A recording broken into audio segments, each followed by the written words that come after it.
আসন্ন লোকসভা নির্বাচনের আগে বর্ধমান শহরের টাউন হল ময়দানে অনুষ্ঠিত হয়ে গেল বর্ধমান দুর্গাপুর লোকসভা কেন্দ্রের বামফ্রন্ট এবং কংগ্রেস মনোনীত প্রার্থী সুকৃতি ঘোষালের এবং বর্ধমান পূর্ব লোকসভা কেন্দ্রের বামফ্রন্ট এবং কংগ্রেস মনোনীত প্রার্থী নীরব খানের সমর্থনে একটি রাজনৈতিক কর্মী সভা। বামফ্রন্টের এই রাজনৈতিক কর্মী সভায় প্রধান বক্তা হিসেবে বক্তব্য রাখেন বামফ্রন্টের রাজ্য নেতা মোহাম্মদ সেলিম। এছাড়াও বক্তব্য রাখেন বিশিষ্ট অভিনেতা বাদশা মৈত্র। এই রাজনৈতিক কর্মী সভায় প্রথমে আবহাওয়া খারাপ থাকার কারণে একটু বিলম্বে শুরু হয়। তারপর বামফ্রন্টের কর্মী সমর্থকদের উপস্থিতি ছিল চোখে পড়ার মতন। বামফ্রন্টের রাজ্য নেতা মোহাম্মদ সেলিম এবং বিশিষ্ট অভিনেতা বাদশা মৈত্র মঞ্চ থেকে কি বললেন আমরা শুনে নেব। পশ্চিমবঙ্গে এই মুহূর্তে যে 26,000 ছেলেমেয়ের চাকরি, সরকারি চাকরি, শিক্ষকের চাকরি এক মুহূর্তে অনিশ্চয়তার মুখে পড়ে গেল। ওই একই চাকরি পশ্চিমবঙ্গে 2011 সালের আগে প্রায় 10 থেকে 11 বার হয়েছে। কয়েক লক্ষ ছেলে ওই একই চাকরি দিয়ে পরীক্ষা পেয়েছে, একজনকেও রাস্তায় আসতে হয়নি। পশ্চিমবঙ্গের স্কুল শিক্ষক হওয়ার জন্য কলকাতার রাস্তায় আমাদের গ্রাম মফস্বলের ছেলেদের ধর্ণা দিতে হয়নি। যারা পশ্চিমবঙ্গের ক্ষমতায় থেকে এক মুহূর্তে এই 26,000 ছেলেমেয়ের জীবনকে অন্ধকারে ডুবিয়ে দিতে পারে, তারা দিল্লিতে গেলে, ভারতবর্ষের সংসদে গেলে দেশটার কি অবস্থা করবে আপনারা ভাবুন। এটা কোনো দলের কথা নয়। ওই 26,000 ছেলেমেয়ের মধ্যে তৃণমূল আছে, কংগ্রেস আছে, বিজেপি আছে, সিপিএম আছে, কোনো দল করে না সেই ছেলেমেয়েরাও আছে।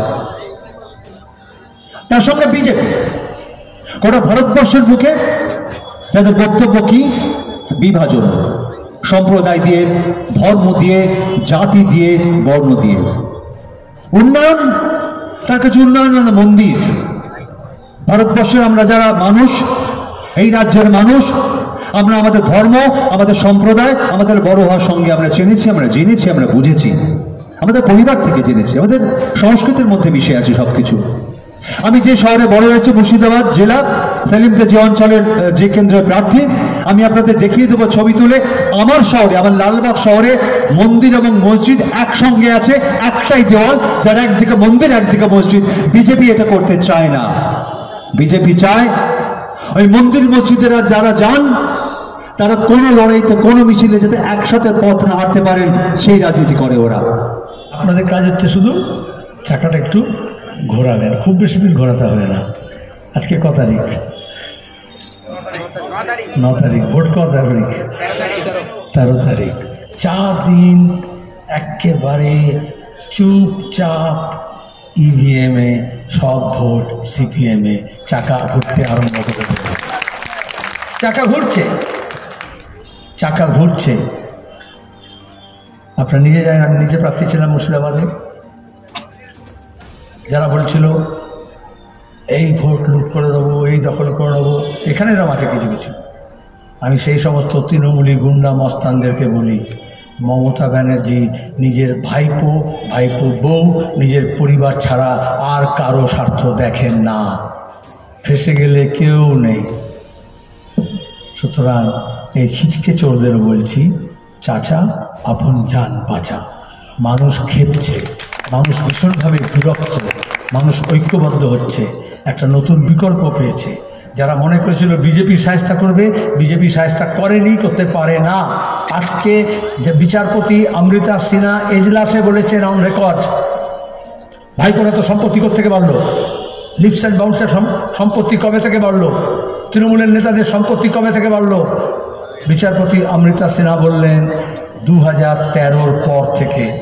2013 পরে কী কাণ্ড ঘটেছে? তৃণমূল তো তৈরি হয়েছে 99 সালে,